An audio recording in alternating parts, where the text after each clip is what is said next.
9 a.m. Yeah, there's no editing.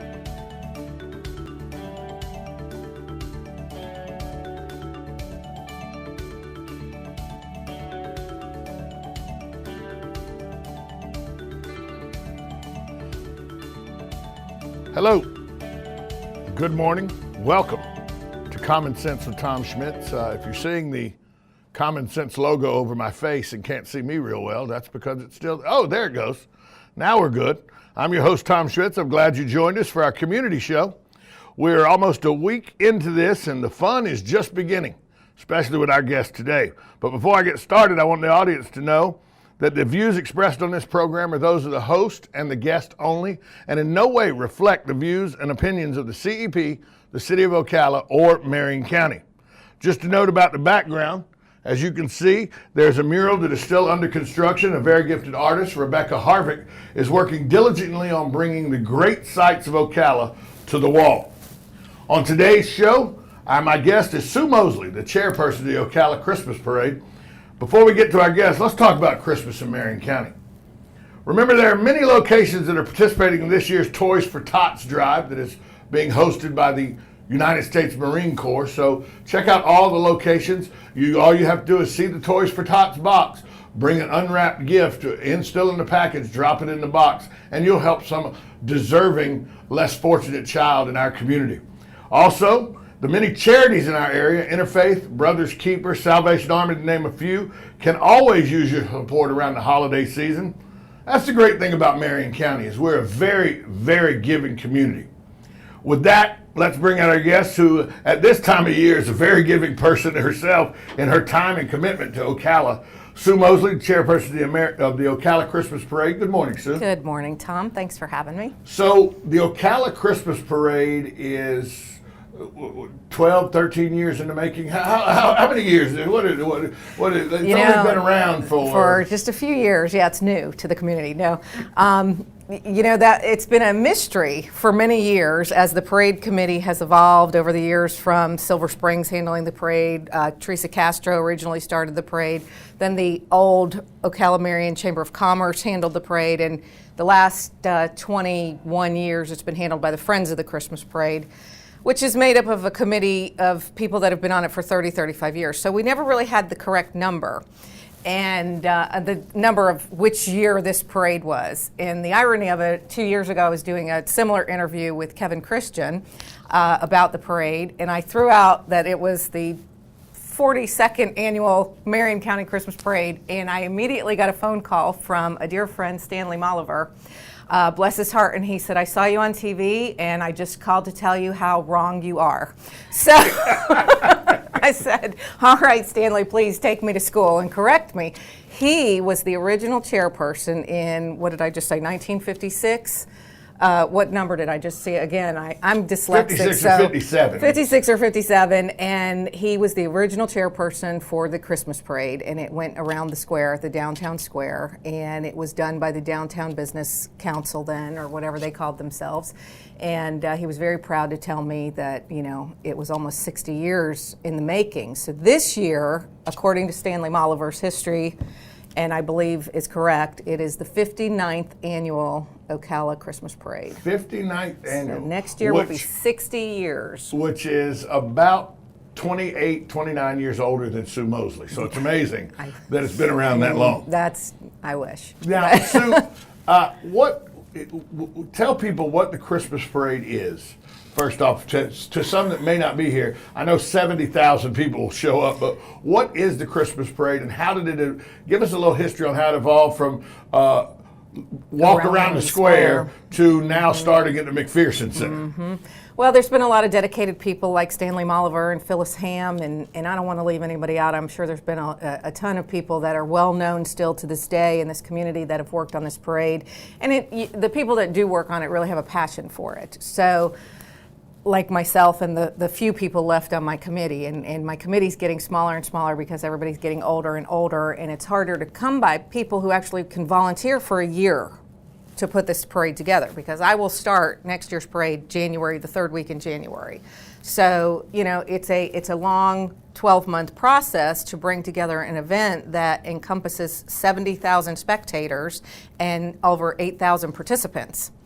And it's evolved from something right around the downtown square to, we start at the McPherson Complex and we run all the way down 25th Ave to Silver Springs Boulevard to Northeast 8th Ave and end at Northeast 14th Street. So it's 2.5 miles, and it usually start to finish. I will start that parade promptly at 5:30 because we go live for TV. And it usually, Santa Claus gets here and he's the last one out at about 7:30. Now, along the parade route, there are the long-held tradition of chairs. Chairs. And I saw the chairs. I saw the chairs. They were able to be placed for the first time yesterday, December 7th. There were big signs all up and down Silver Springs Boulevard. No chairs allowed before December 7th. How bad is it that the State Department of Transportation has now had to get involved in the Ocala Christmas Parade because of the chairs? Because the chairs. I didn't have time this year to battle the Department of Transportation with the state of Florida, but I'm planning on it. The chairs are a sticking point. They're a sacred cow. Well, I remember 2 or 3 years ago, maybe 3 years ago now, the city of Ocala confiscated a lot of chairs. They removed a lot of chairs. And we were doing a radio show, Buddy Martin and I were doing a radio show, and we were inundated with calls. Do you know they've stolen our chairs? People are stealing the chairs off the boulevard. And so we started doing some investigation, and the city said, yeah, we stole the chairs. We stole the chairs. Well, under the direction of the Department of Transportation of the state of Florida. And as soon as I find out who's in charge of that, I'm going to call him and have a very frank conversation. But the chairs were always a tradition. And I think that the chairs speak volumes for our family environment and community spirit and love in Marion County. I think it's a great thing. I mean, where else do you see people that are planning on coming to an event 2 weeks in advance that they want a good spot and they put their chair out? So it started getting longer and longer. It used to be a week, the chairs would start going out. Then it was 2 weeks, the chairs were starting to go out. And then maybe a chair fell in the road and the Department of Transportation got upset. So that's when the chairs started getting confiscated. So now the chairs were allowed yesterday was the first day. December 7th, the chairs were allowed. They were allowed. And it reminded me, the first time I saw it, now I've only been living in Ocala. I've been vacationing here with my family since the early 70s.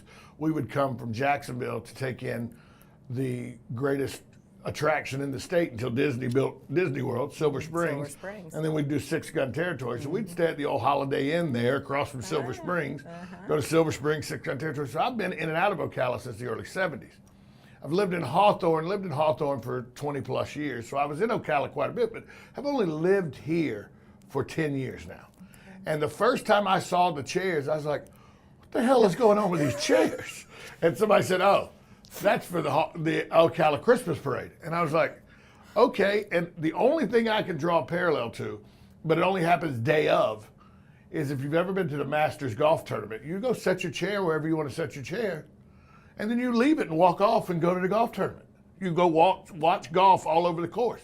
So you just bring a chair to say you brought a chair? No, because you set it, like if you want to, you set it on the 17th green, or you set it on the 18th green, or the 17th fairway, or the 18th fairway, or the number 7 green. And what you do is, after you do that with the chair, you go walk and enjoy the golf course. And then late in the afternoon, when the golf is getting good around those late holes, you walk back up and say, excuse me, my chair's up front there. No, nobody sits in your chair. Oh. People say, oh yes, by all means. And they park the seat and let you go to your chair that is sitting there. And to me, that was the only parallel I could draw to the chairs on the boulevard, because people will set these chairs out and other people will adhere to those chairs being set there and not go sit in them. That's right. We had, in probably 7-8 years over the years, I mean, people were putting out very nice chairs. I've seen sofas out there. I've seen lazy boys. Gator chairs, FSU chairs. I mean, really nice chairs, and the chairs don't get messed with. They don't get stolen until the Department of Transportation decided to be a bully. So, I mean, no one messes with the chairs. But yeah, we love that. We, the parade committee, love that, and it just makes what we do, it makes it all the more good, better. It's like I said, my committee works very hard. I lost 4 committee members to age and sickness this year. So it was sad for us because they had 30 plus years, each of them on the committee. I've got some really great dedicated people that put this on, and we don't like change. We've done it, if it's not broke, don't fix it. And every now and then somebody comes in and wants to fix it, and we don't allow that. So, it works and people like it, and it's a free family event, which there's not a lot of anymore. Let's talk about, though, the parade route has changed in recent years. Mm-hmm. It no longer goes to where it originally was slated for, the downtown square. It now goes to the 8th Street Recreation Center and a little past that to 14th. To people that say McPherson Center to downtown, explain to them why that is just something that can't happen. It did go years ago, and this is more than 20 years ago. It went to downtown. Right. It actually went to Pine. But as it got larger and larger, there was nowhere to disperse the students, the buses, the horse trailers, the floats. Once you get to 441, where are they going to go? And you think DOT is mad about the chairs. They were not happy about closing, a major state highway. So you really can't shut down Pine Street for 441 to cross, to do anything. So we couldn't go that far. The square, once it got developed, it became too narrow. So 8th Ave was the logical choice to safely get school buses and children back on school buses and parking and parent pickup and so. How many bands, or just a rough estimate, if you know, how many bands do you have? We have, with the exception of a bad period of years of a former band director at Forest High School, we have always had every band participate, every high school band, every middle school band in Marion County Public Schools and some of the private schools. This year we have every one of them, high school and middle school. We also have every ROTC unit from high school, which that's only been in the last 6 or 7 years that the ROTCs have kind of been in inception in our Marion County Public Schools. So we have over 8,000 students that march, participants in that parade from band, ROTC, dance groups. It's really a huge collective effort of. Any collegiate bands this year? No, and we've tried. We get a lot of requests for that, and they request a lot of money. A lot of money. Yeah, they want you to pay them to come here. To come. This parade, the parade committee raises about $40,000 in sponsor money to put in our share of the parade. The city of Ocala handles the yeoman's task of it. Actually, the Ocala Police Department with their budget and for security that day, safety and security, and then of course, everything we get from City Parks and Rec and the city itself. I have to give credit this year because I had a little bit of change, unforeseen change in things, and the City of Ocala Engineering Department, Mike McCleary at Ocala Utilities, the fire department, they all stepped up to help me with the Santa Claus float and several different things that needed to be taken care of that I just lost the ability to. I didn't have volunteers to take care of it anymore, and these people stepped up and just have been above and beyond. And everybody's, when I say, why are you helping me? I didn't, this is on your own time. And, it's like, this is, we love Ocala and this is part of it. And, we love it and Christmas and, it's just a warm fuzzy. And so there's a lot of great people around and everybody that does, even if they're a city employee, they're out there on their own time working on this parade. And to me, that's what makes it worthwhile. What's the benefit in your mind to the community to have a parade like this?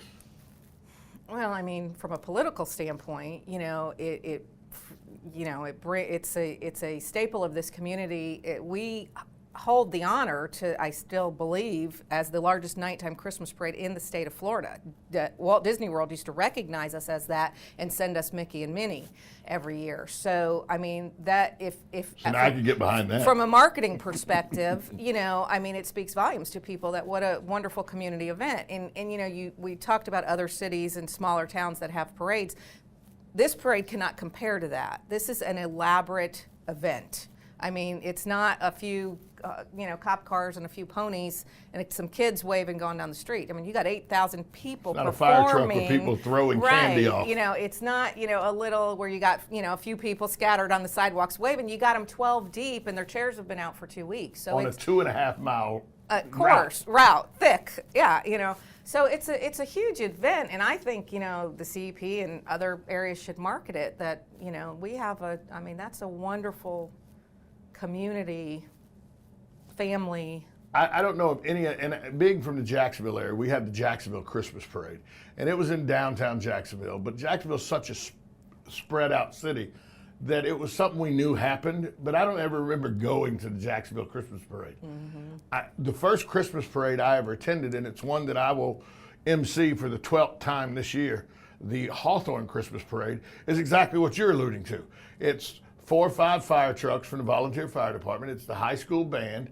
It's the dignitaries from the city of Hawthorne in some convertibles. It's Miss Hawthorne High School, and it's 4 or 5 local churches and a car club. Right. And that's by the way, that's great. great. That's wonderful. I think every community should have one, and they should. But this is a whole different scale. Right. This is the Christmas festival in Hawthorne is more designed for vendors to come and sell their wares on the street than it is the parade. Whereas it is a street festival. Whereas this, while it has a festival attitude, the parade in Hawthorne is not the centerpiece. The festival is here. The centerpiece is the parade. Right.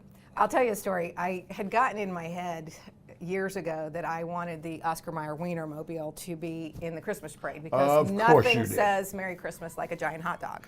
So, in my mind. So, I had made a comment to the committee about I think we should have the Oscar Mayer Wienermobile because we had Miss Budweiser and we've had the Budweiser Clydesdales. I mean, we've had some big acts. So, for me, the Wienermobile was right up there. So I sent a little letter off to Oscar Mayer, and I politely got back this rejection letter. I think it started with, "We don't know who you think you are, but, we only attend, the Wienermobile only comes to large-scale events of 5,000 people or more." So I immediately whisked off "Hey, Oscar Mayer, let me tell you about my event." And we went back and forth for a while. And so I did that for 6 years until I beat down Oscar Mayer and got the Wienermobile. And it was just the greatest thing that they, I don't know if you know the history of the Wienermobile, but they put young interns get to apply and they go to Wienermobile school for a year and they get a 1-year internship. And they sent 2 of the cutest boy and girl kids, 20 years old, whatever they were.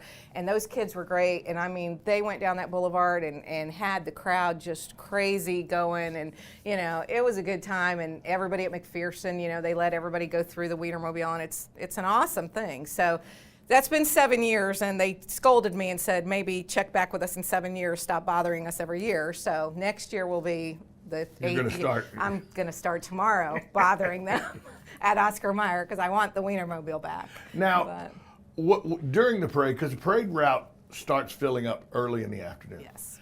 That's a boon to the local merchants and all in those areas too, isn't it? Yep. My favorite is Pop Laredo at Laredo's because he gets mad at me every year. And I'm like, what are you mad? You sell more pizzas on that day. You can't be mad. He said, you in that parade. You do realize he's angry most of the time. Well, he's an Italian and so am I, so I know where it's coming from. I'm like, listen, it's your biggest day of the year. Don't even. So now I know that there are bleachers and lights set up on the boulevard right at the Staples Plaza, Staples Shopping Center, and Save-A-Lot. Right, but today, as I was driving down 25th, there's a ton of bleachers that it looks like are going to be set up at the McPherson Center too. Have those always been there? You just really know how to poke the bear, don't you, Tom? Have those always been there? No, they have not. Oh, so should I give you the politically correct answer or should I give you the Sue Mosley answer?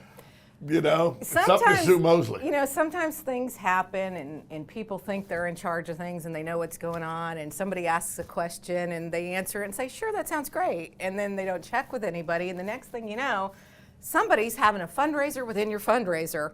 And we have nothing to do with that. It became a county thing that somebody asked somebody that wasn't involved with the parade committee, and then it evolved and it grew, and it's starting to cause us some traffic and safety issues.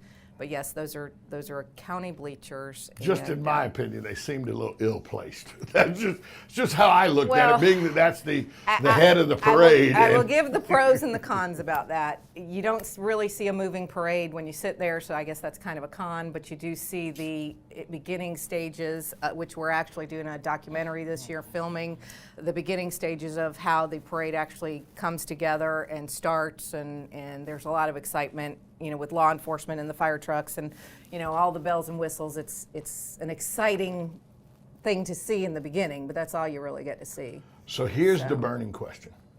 Okay. Who gets the privilege of being on the golf cart with you this year? Some years the police department, I am on bad behavior, and I don't even get to be on a golf cart. They scold me and make me ride with them, so I act right.